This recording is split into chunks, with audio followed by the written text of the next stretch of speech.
Morgan's WWE return won't be glamorous. Hello guys.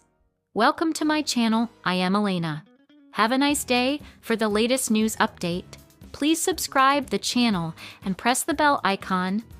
Liv Morgan has grown into one of WWE's top stars in recent years, and her highly anticipated return will only further improve an already stacked Raw women's division. The female roster is thriving at the moment, and Liv has so many potential stories and rivalries on the horizon, including her awkward reunion with the Judgment Day. The 31-year-old suffered a shoulder injury in June in the midst of potentially re-entering the Women's World Championship picture. She'd held the gold last year and partnered up with Dominic Mysterio to create one of this era's strongest power couples at the expense of Rhea Ripley.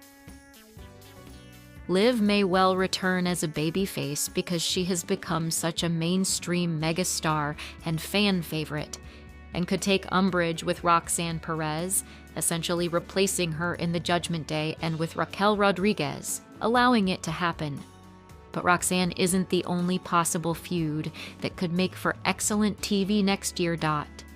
It looks increasingly likely that the Royal Rumble in Saudi Arabia on January 31st, 2026 will be the destination for Liv Morgan's return. The Rumble always throws up surprises, and it seems fitting for Liv to be one of those and potentially even win the match itself. Reports suggest Rhea Ripley and Becky Lynch are currently the two top candidates to challenge Women's World Champion Stephanie Baker at WrestleMania 42. But Liv should be another option, given she has worked her way into household name status, and her heel character could be the perfect opponent for the babyface Baker.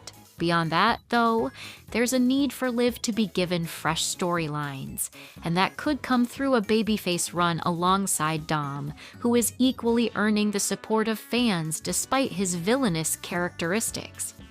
Seeing them take on Becky Lynch and Seth Rollins could be a direction they take next year, but there is one feud that could help make WWE's next top female star should she be booked into a feud with Liv. It speaks volumes about the latter's success, as she's now somebody who can help put over the younger generation. One of the most exciting stars in NXT is Blake Monroe, who most pro wrestling fans are familiar with from her time in AEW as Mariah May. She made the bold decision to jump ship to WWE, and after a topsy-turvy first few months, she's found her groove as the reigning NXT Women's North American Champion. The 27-year-old seems a certainty to be in WWE's world title picture on PLEs in years to come because she's so accomplished in the ring, but also her character work. She's recently taken a unique direction, introducing NXT viewers to the Women from Hell, including the glamour cutting a backstage interview with the darker version of herself. Monroe has shown she can hold her own in high-profile rivalries, as seen when she feuded with Toni Storm in AEW, a rivalry some call the best women's feud in wrestling. That's what makes a potential war with Liv interesting, as there are similarities between the duo that WWE could use to their advantage. I see a lot of myself in Liv. I feel like she was very underrated for her in-ring, and she's good, but when she found her character and she found her feet, she was having the run of a lifetime before she got hurt, and I'm sure she's gonna pick back up where she left off. But I don't know. I feel like I see similarities there, and I feel like there could be a really good story. Blake Monroe on Busted Open Radio. Liv Morgan's return has many speculating that she'll break away from the Judgment Day, or at least come to blows with Roxanne Perez. The former two-time NXT Women's Champion has basically taken her spot in the stable, and there are obvious issues growing, especially between her daddy Dominic Mysterio and Finn Balor. Raquel Rodriguez is stuck in the middle and could be forced to choose between her former tag team partner Liv and her new ally Roxanne. Once Raquel opts for the younger option, it leaves her now friend-turned-foe searching for backup. This could lead to the introduction of Blake Monroe, who gets an immediate push by joining forces with arguably one of the top 3 female stars in WWE. But their bond doesn't last long, as she similarly betrayed Jordynne Grace after joining NXT.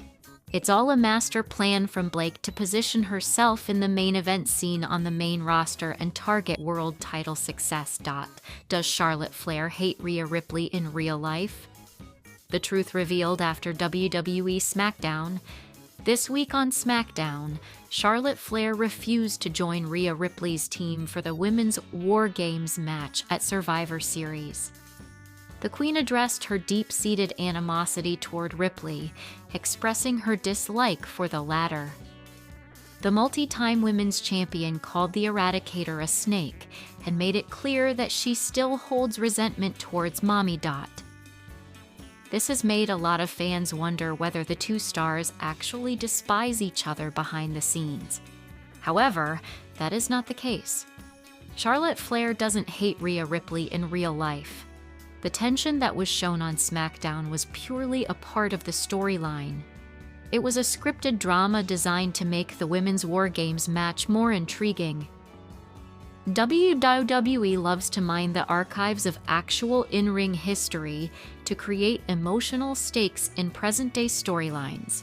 While Flair and Ripley have a tremendous history, and the two women have been on opposite sides of the ring.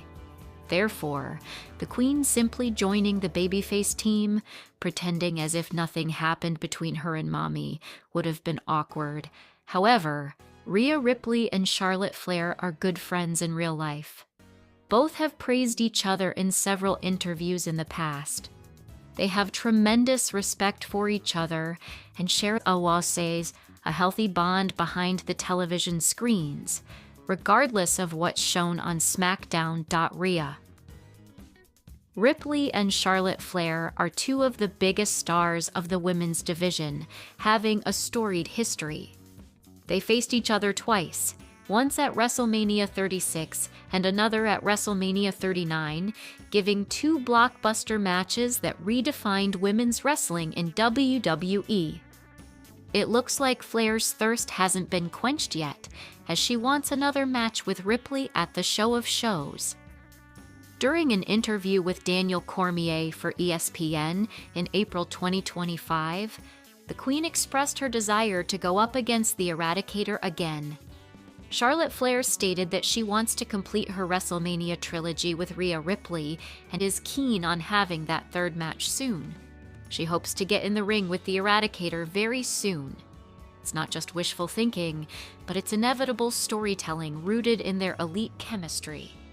It will be interesting to see whether that happens down the line, and if WWE is planning to write another chapter in the rivalry between Flair and Ripley. Charlotte Flair breaks silence on reason. She abandoned Alexa Bliss, Rhea Ripley, and Io Sky on WWE. SmackDown, Charlotte Flair did the unthinkable and walked out on Alexa Bliss on WWE SmackDown. Now, she has spoken up after doing so. Charlotte Flair broke her silence, even after watching her friend Alexa Bliss being beaten down on SmackDown, and said that she was just going to be protecting her own peace. This comes after the star has been wrestling as a tag team with Alexa Bliss for quite a few months.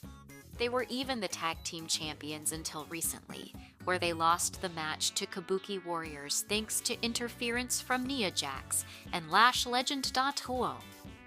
Despite the stars costing them the titles, Charlotte decided that she would rather not face them and take revenge than team with Rhea Ripley. However, as a result, she also abandoned her friend and partner Alexa Bliss, with her saying that not teaming with Ripley and choosing her own peace being the real reason for this. Now, without her, the team will have to find a replacement star for their coming War Games match, which won't be easy given that Jax, Legend, and the Kabuki Warriors are on a mission to destroy them. Alexa Bliss helped Charlotte Flair get over with fans on SmackDown. Charlotte Flair did not have the best reputation stepping out of her feud with Tiffany Stratton. Both stars had gotten personal with one another, taking digs at each other, with the feud having some very real heat. However, now, since stepping away from that feud, it can be said that things got better for her with Alexa Bliss returning. Their friends but not friends team was something that the fans loved, and both stars got really over. Flair, for the first time in a while, was being cheered regularly. Now, it remains to be seen what will happen after she abandoned Rhea Ripley, Alexa Bliss, and IYO Sky. Liv Morgan had wild brawl with former champion early in WWE career. A former champion in WWE learned early on that you should never mess with Liv Morgan. When Liv Morgan originally signed with WWE in late 2014, she was a 20-year-old with a very bright future. Over the last decade, Morgan went from being a Riot Squad member to a popular babyface, and eventually a championship wrestler who was one. Morgan is unquestionably a WWE success story, having been a two-time Women's World Champion and the first ever Women's Crown Jewel Champion. When Morgan was training at the WWE Performance Center in the mid-2010s, other women there included former WWE NXT Women's Champion Mandy Rose and former Women's Tag Team Champion Sonya Deville. During an appearance on CJ Perry's FKA Lana in WWE Identity Crisis podcast, the former Sonya Deville told a story about when Morgan got into a legit fight with Rose. We're in promo class, and we did this drill, and it's called the pull-apart promo. You do a pretend pull apart. People are security, or other people are pulling you off the other girl, and you're just pretending, and then you have to cut a promo right after. Deville mentioned that some of the other women around were Aaliyah and Danielle Camila, Vanessa Bourne, and they tried to keep Liv and Mandy apart. So they're doing a pull apart. Me, Aaliyah, Camila, we were the three people to pull them apart. I'm in the middle of the two of them, and they're doing it, and it feels normal at first. Then I'm feeling the wind whiz past my ear, and I'm like, yo, they're really throwing. And then I hear one of them say, what B***? 4 WWE stars who should have been in John Cena's Last Time Is Now tournament. John Cena is set to close the final chapter of his WWE career next month at Saturday night's main event. To determine his opponent, the company launched a 16-man Last Time Is Now tournament where various superstars from Raw, SmackDown, and NXT will participate. All the participants have been revealed following this week's announcement from Nick Aldis. However, some notable names are missing from this marquee contest. A few superstars from NXT and the main roster that fans were hoping to see compete in the tournament have failed to get a spot in it. The list includes some rising names and top stars from the Stamford-based promotion who deserve to be featured in the 16-man contest. Here are 4 WWE stars who should have been in the Last Time Is Now tournament. Trick Williams is one of the most promising stars in WWE and has been the cornerstone of NXT for the past few years. The 31-year-old has been impressing fans with his performance day in and day out, proving his skills and charisma. There is no doubt that Williams should have gotten a spot in the Last Time Is Now tournament. An opportunity that Big could have worked as a springboard in his rise to the top. Besides, Trick Williams' participation in the monumental contest could have paved the way for his transition to the main roster down the line. It would have been a great opportunity for him to showcase to the WWE Universe what he is capable of. One of the top stars who should have been in the Last Time Is Now tournament is Drew McIntyre. The Scottish Warrior has been carrying WWE on his back for the past few years as a workhorse. He has also impressed fans with his character development in recent times, and could have been a perfect candidate in the marquee contest. McIntyre never got the opportunity to have a proper feud with John Cena in the Stamford-based promotion. Therefore, Triple H should have put him in the tournament, allowing him to change his fate. The Scottish Warrior, who is already a vicious heel, could have stepped into the contest with the intent to face Cena and put his legacy to rest next month. One of the biggest opportunities WWE fumbled was not featuring Ethan Page in the Last Time Is Now tournament. John Cena's farewell isn't just about who pins him, it's about elevating the next generation of superstars. Page fits perfectly into this mold. The 36-year-old has already taken over NXT lately, and it was a great opportunity to capitalize on that. All ego should have gotten a spot in the ongoing contest. It could have done wonders for his current run in NXT. Ethan Page's participation in the tournament could have pushed his career to a whole new height, giving him a chance to shine. This would have served as a perfect opportunity for Page to showcase his in-ring charisma to the WWE Universe. The biggest name that WWE should have put in John Cena's tournament is Braun Breaker. The 28-year-old has been the main attraction of Monday Night Raw since joining the Vision. He has been on an unprecedented rise lately, and it was a perfect opportunity to insert Breaker in the Last Time Is Now tournament, portraying him as a huge favorite. Braun Breaker embodies the future of the Stamford-based promotion. A tournament run would have showcased his aggression against a diverse set of superstars. Besides, Cena has framed his retirement tour as a torch-passing moment for the new generation, and Breaker's involvement in the contest would have made absolute sense.